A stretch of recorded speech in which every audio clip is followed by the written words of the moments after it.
So I'm going to give you the rundown on why I think AT&T stock is pretty great. Um, Not the best. They do have their struggles, but overall, I think they will make me quite a bit of money. So right now, it's May 3rd, 2020, and AT&T is at 29 bucks, and they're doing pretty decent considered the whole coronavirus issue. They haven't dropped a whole lot just because I don't want to say a needed item, but everyone has cell phones. Everyone kind of has TVs. I know they're kind of nearing the end of those days where everyone's cord cutting and doing that, but they still make money from that. But their cell phones and all that's pretty good, solid money for them. So considering it's $29, that's really decent. Right now they have a market cap of 214 billion, which is pretty good. The dividend is just insane, 6.9%.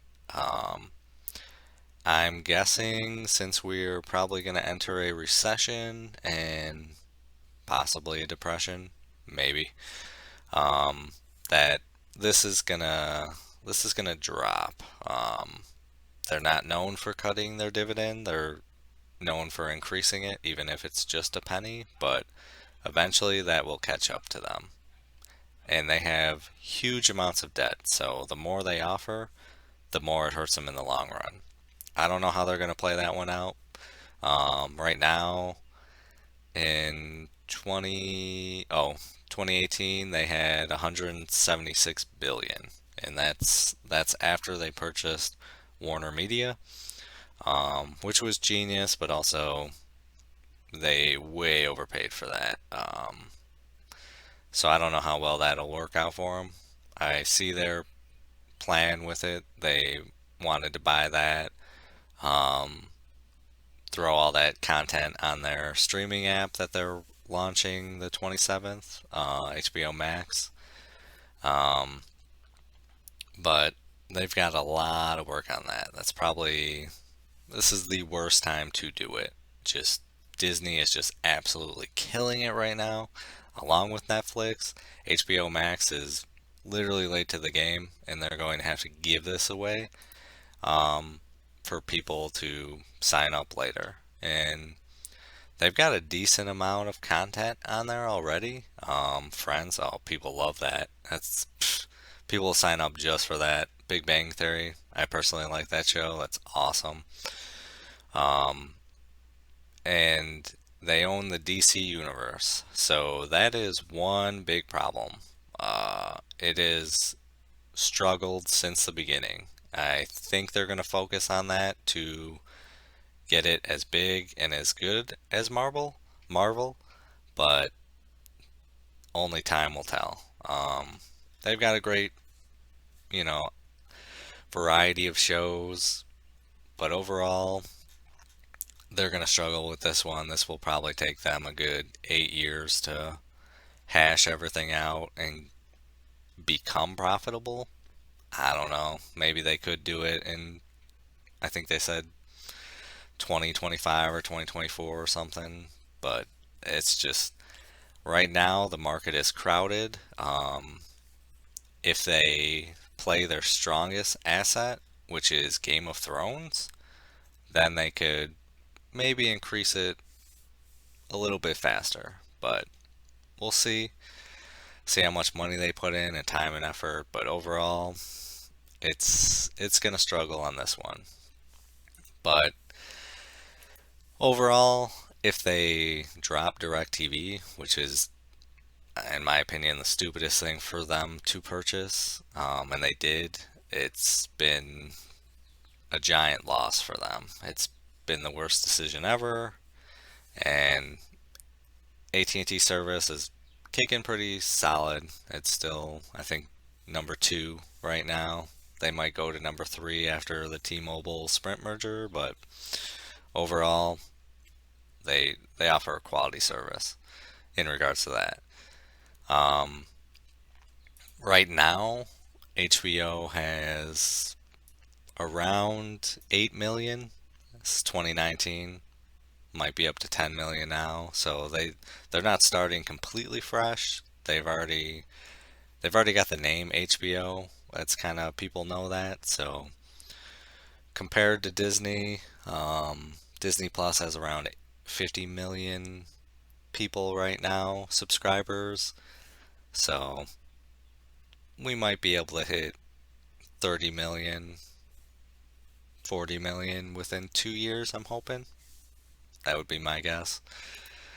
But yeah, I am purchasing to keep for the dividend. Um, they're extremely low. They've been relatively solid. See, over the last 5 years, it was 33, and now it's 29. You know, drops some here and there, but overall, that's pretty steady in my eyes. So, a 6% dividend is killer, and I'm going to keep that in my portfolio for probably till I retire and just compound the hell out of that. Um, the ideal goal is to get over 10,000 in AT&T. Um, I'm going to take it a little slower just due to their amount of debt, which they have been paying off. It is lower than this. This is 2018, 2019. They were focusing on debt. I think it's around 140, 150, but that is still insane. They need to work on that. Once they do get it to a reasonable level, around 100, 90, 80, uh, people will feel more comfortable with that.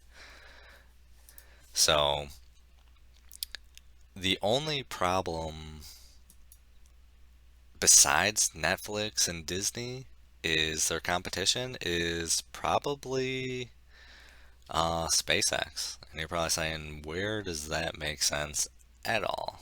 Well, SpaceX is offering Starlink, which is going to be the space internet. And in simplest terms, I think that is going to absolutely destroy AT&T and T and Comcast. Everyone hates AT&T and T and Comcast, and I do too. Don't get me wrong, they're a freaking nightmare. But and scumbags when it comes to charging. But once Elon launches, makes everything official and allows people to sign up for internet, it's it's going to, in my opinion, annihilate them. Which I think that's why they're kind of focusing on uh, diversifying, kind of becoming a tech company. They are a tech company, but you know, make a little more cheddar with HBO, the streaming. I could see them doing fairly decent, but they're gonna hit a huge roadblock coming up because they're spending a ton of money on 5G, and they're gonna take on more debt from that, and it's gonna be insanely fast. But once Starlink goes active, you might be able to get your internet anywhere in this world on multiple devices. I'm not sure how they're going to do it. I don't know if they're going to have like a modem in the house or if you just pick it up like a Wi-Fi signal. I don't know, but everyone hates AT&T and T and Comcast. So just out of that spite, they will sign up for Starlink. I don't know how that's going to go. That's kind of an unknown, but I mean, even if they struggled and it went down to 15 bucks, they're still earning a ton of profit. It's it's insane how much they earn, but they have insane debt levels, so it all kind of evens out. And if it goes down from 30 because of Starlink, let's say they just everyone cuts their internet, TV, and it goes down to 15, I'm fine with that because they're going to offer their dividend.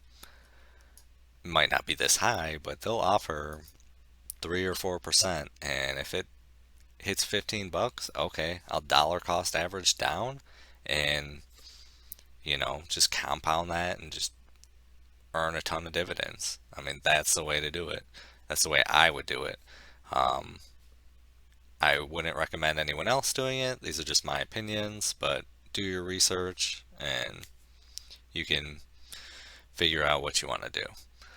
But I think AT&T is a solid play.